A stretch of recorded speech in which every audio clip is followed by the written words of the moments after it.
कभी आप किसी बिग मैच से पहले स्टेडियम में खड़े हुए हैं, जब ड्रम्स गूंज रहे हो, फैंस जोर जोर से चीर कर रहे हो और आपकी हार्ट बीट कंट्रोल से बाहर होने लगे? उस पल एनर्जी इतनी हाई होती है कि लगता है पूरा स्टेडियम एक्सप्लोड हो जाएगा। कुरुक्षेत्र की बैटलफील्ड पर भी ठीक यही एनर्जी थी। दोनों सेनाएं सामने खड़ी थीं।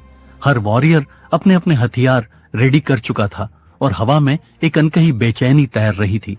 तभी साइलेंस तोड़ा सबसे बड़े वॉरियर ने, भीष्म पितामह, उम्र में सबसे सीनियर, एक्सपीरियंस में अनमैच्ड और रिस्पेक्ट में बेजोड़। श्लोक कहता है, तस्य संजनयन हर्षम कुरुवृद्ध पितामह सिंहनादम विनद्योच्चैः शंखम दद्मो प्रतापवान। एक यानी भीष्म ने शेर जैसी गर्जना करते हुए अपने शंख से बैटलफील्ड को हिला दिया। उस एक आवाज ने कौरवों की पूरी आर्मी का मोराल आसमान तक पहुंचा दिया।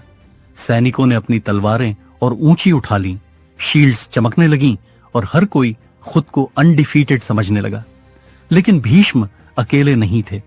उनके पीछे खड़े बाकी महारथियों ने भी एक एक कर अपने शंख बजाए। कर्ण ने शंख बजाया, जिसकी आवाज शार्प और तेज थी। कृपाचार्य ने शंख बजाया, स्टेडी और गंभीर स्वर के साथ। अश्वत्थामा और विकर्ण जैसे वॉरियर्स ने भी अपनी आवाज बैटलफील्ड में डाल दी। इमेजिन कीजिए, हजारों वॉरियर्स एक साथ शंख बजा रहे हों। साउंड वेव्स इतनी भारी थीं कि धरती और आकाश दोनों कांप उठे। उस गूंज में सिर्फ नॉइज नहीं था, वहां था पावर, प्राइड और एक संदेश कि हम रेडी हैं लड़ने के लिए। लेकिन अब स्पॉटलाइट पांडवों की तरफ जाती है।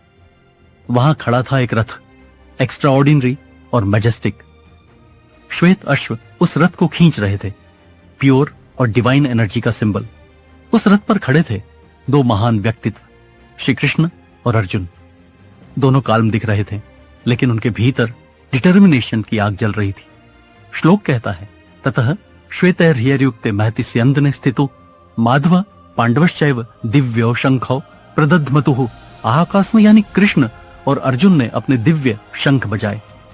कृष्ण ने पंचजन्य शंख बजाया, जिसकी गूंज में डिविनिटी और अथॉरिटी दोनों थे। अर्जुन ने देवदत्त शंख बजाया, जिसकी आवाज में कॉन्फिडेंस और क्लैरिटी थी। उनके साथ नकुल और सहदेव ने भी अपने शंख बजाए, सुघोष और मणिपुष्पक। और फिर भीम अपनी अनमैच्ड शक्ति के लिए जाने जाते थे। उन्होंने पौंडट्र शंख बजाया, इतनी जोर से कि उसकी गूंज ने कौरव सेना में बेचैनी फैला दी। युधिष्ठिर ने भी अपना अनंत विजय शंख बजाया, स्टेडी और कंपोज्ड टोन के साथ। द्रौपदी के पांचों पुत्रों ने भी अपनी आवाज बैटलफील्ड में जोड़ दी। संजय बताते हैं, इन सभी शंखों की गूंज ने धरती और आकाश दोनों को हिला दिया और वह गूंज सीधे दुर्योधन के दिल तक पहुंची, जहां पहले से ही एक हल्की बेचैनी छिपी हुई थी। इस पल का सिंबलिज्म बहुत गहरा है। कौरव पक्ष के शंख में था शोर और शक्ति का प्रदर्शन। पांडव पक्ष के शंख में था पर्पस, फोकस और राइचियसनेस का कॉन्फिडेंस। जैसे आज किसी टीम का एंथेम सुनते ही फैंस एनर्जी से भर जाते हैं, वैसे ही पांडवों के शंखनाद ने उनकी सेना को करेज और क्लैरिटी दी।